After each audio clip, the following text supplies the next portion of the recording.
आज का टॉपिक में कुछ खुदा न खास्ता जब कभी हार्ट अटैक हो जाता है, जिसको डॉक्टर्स मायोकार्डियल इन्फॉर्क्शन भी बोलते हैं, एमआई बोलते हैं।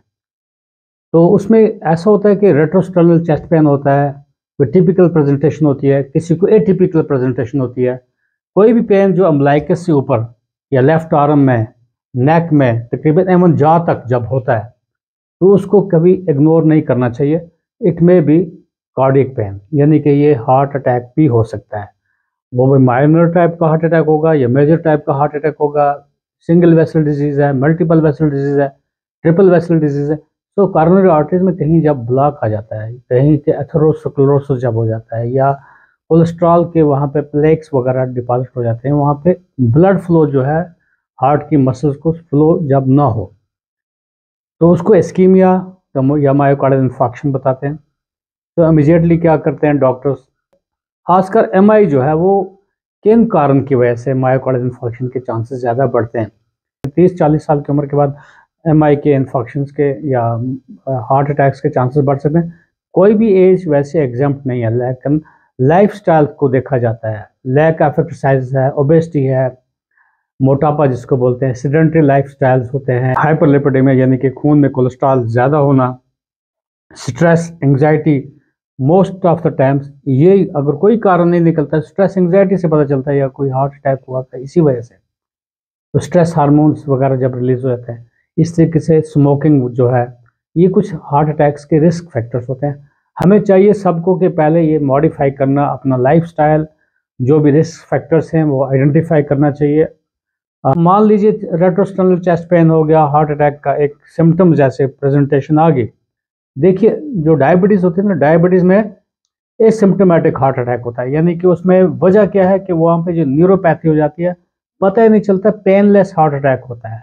बाकी कंडीशन में तो हार्ट अटैक जब होता है तो वो पेनफुल होता है, तो रेट्रोस्टर्नल चेस्ट पेन वगैरह होता है, लेफ्ट साइड चेस्ट में पेन होता है। लेकिन मैं बताने की ये कोशिश करूंगा, जो ही चेस्ट पेन हो गया तो नेचुरली पहले बोलते हैं कि first hour is the golden hour. तो उस आवर में आपको डॉक्टर के पास या हॉस्पिटल में पहुंचने की कोशिश करनी है।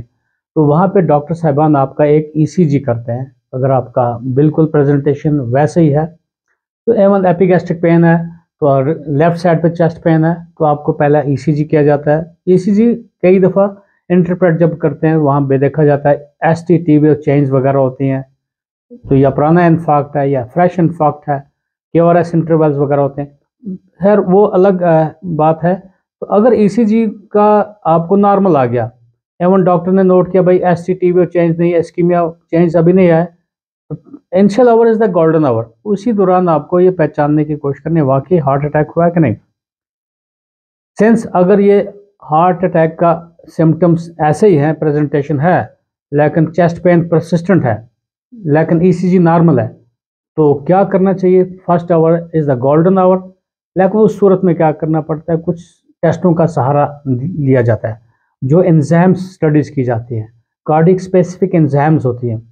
क्योंकि मेरा टॉपिक जो है स्पेसिफिकली ट्रॉपटी के बारे में, तो ट्रॉपटी में बताऊंगा कि हाँ, पहले घंटे में ट्रॉपटी आपका नेगेटिव आ सकता है, क्योंकि ट्रॉपटी के जो कार्डिक एंजाइम्स, जो उसको हार्ट अटैक जब हो जाता है, कार्डिक एंजाइम्स तकरीबन 2 घंटे के बाद वो राइज होना स्टार्ट हो जाती है। तो पहले अगर आप ब्लड में देखोगे तो कार्डिक एंजाइम्स जो है, ट्रॉपटी जो है, वो आपको एंजाइम्स वहाँ पे नहीं आएंगी, आपका एंजाइम्स रेज नहीं होगा।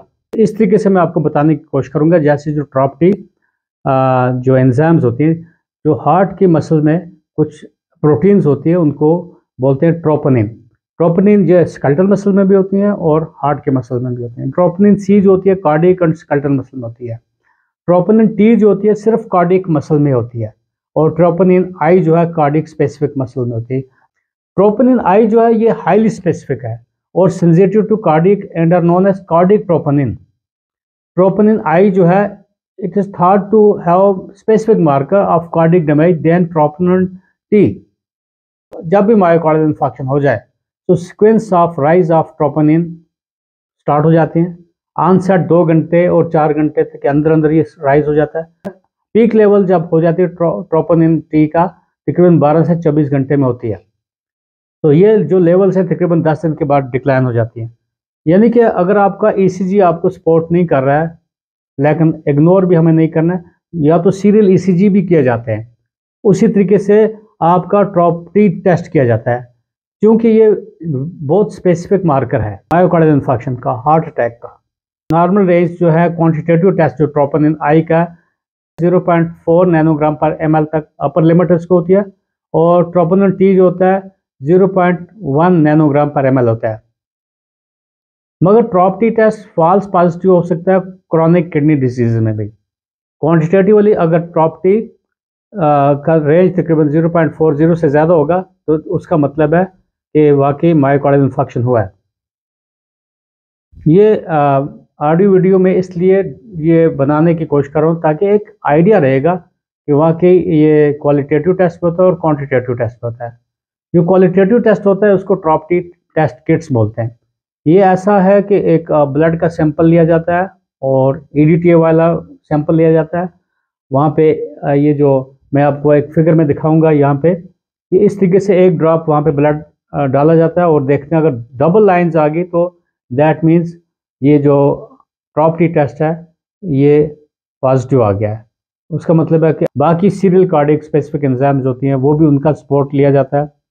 एवन इंटरवेंशनल कार्डियोलॉजिस्ट आपका एंजियोग्राफी करेंगे या इकोकार्डियोग्राफी करेंगे, ये कार्डियक एमआरआई वगैरह करते हैं।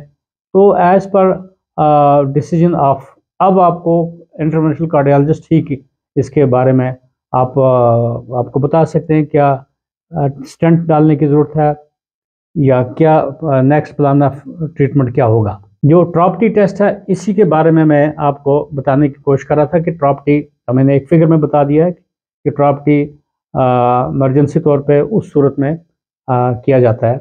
ये मैं जानकारी के लिए आपको ये बताने की कोशिश करता हूँ कि हाँ, हमें इग्नोर नहीं करना है।